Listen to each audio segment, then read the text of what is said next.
Hi guys, welcome back to SWOTV. This segment is called Sensational Suggestions with our expensive box. Careful with that, It money. It feels expensive.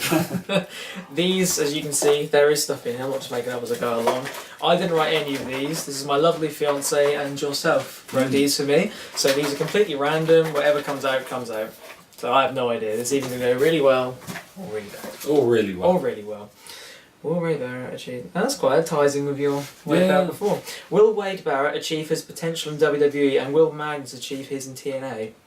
Right, again it says that on the ticket. I'm not lying. Proof. No, Wade Barrett will not achieve his potential in WWE, in my opinion. As we go back to the Intercontinental title, because that title is probably in our opinion, is pretty not worth that much. No.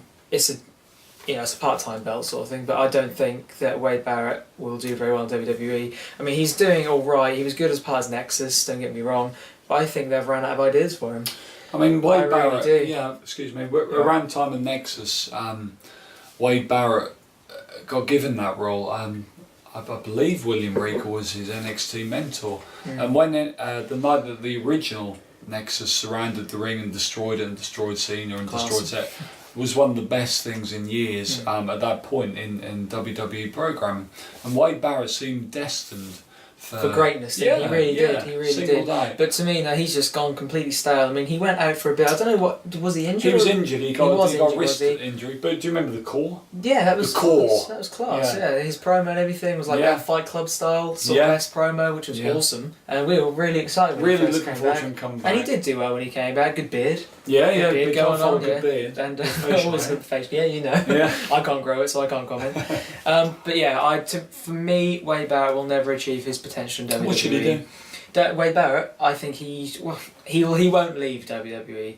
I mean, he's got a pretty sweet deal, in my opinion. Yeah. If he wants to achieve his potential, he'd. Creative. I know it's the old school. I know it's between me and we always say this, but he should go to TNA. You know, yada yada yada. But this brings it to the second part. To be honest, I prefer Magnus to Wade Barrett. I think Magnus is. I just think he's a lot better. I enjoy watching Magnus more than I do Wade Barrett. Magnus, in my opinion, he's in the right company to achieve his potential because, well, he's already been in the title picture. He's had that tournament, didn't he? And Aces Nates took him out, and he has been pushed. Long term, though. Do you see long term that he can achieve everything he needs in TNA? Yeah, I really can. I can see him getting gold, and I can see him doing really well. But every time I see him, he looks better. His physique is ridiculous. Like he's really in shape, good on the mic. I mean, for me, he can do heel and face. Yeah, which is really good. I mean, I don't think he'd be the one to take down Aces and Eights as such. I don't think he's got that big a role yet. But I honestly can. Within the next year or so, I can see him being champion. Because I forget which magazine I read it. But the main push for this year, one of the main pushes was going to be Magnus, and so far I can see it. To be perfectly honest. I mean. I'm in the position of being one of three people in the room who were fortunate enough to see Magnus very early in his career. I missed that. In Great Yarmouth Marine Centre, shout out. Reppin'. And he really stood out then. Then he had his role in British Gladiators, the Big O, Oblivion, and that's what got him into TNA. Challenge TV have pushed him a lot as well. Challenge TV have used him in other roles. Well, Strongest Man, I think he's on as well. I think, again, that's...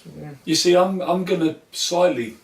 disagree. I think that Magnus, in the short term, probably can achieve what he wants, but I'm not sure he's someone that can carry the company in the way that maybe this is ridiculous. In the way that Austin Aries can, in the way that Bobby Roode could, and things like that. I'm not sure he can do that. And for him, with his look and with his wrestling style, I genuinely see him moving to WWE. I mean, in the ideal world, in the next 18 months, 2 years, I'd just say Wade Barrett to TNA, Magnus to WWE, because Magnus would get used, a big guy. He wouldn't end up in, but then again, Cesaro's a big guy. Yeah, and so is Barrett. Barrett is very big. He's not a small fella. But I think, to end Sensational Suggestions, my personal opinion, Barrett will not achieve his potential in WWE. He's doing well, don't get me wrong, but I think I can see him as mid-card, and I can't see him getting any higher. Breaking out of it. I can't see him breaking out of it, but Magnus I can see going to the heavyweight title. I can see that, because he's been getting a bit of a push lately, and in my opinion, he will continue to. So yeah, sensational suggestions.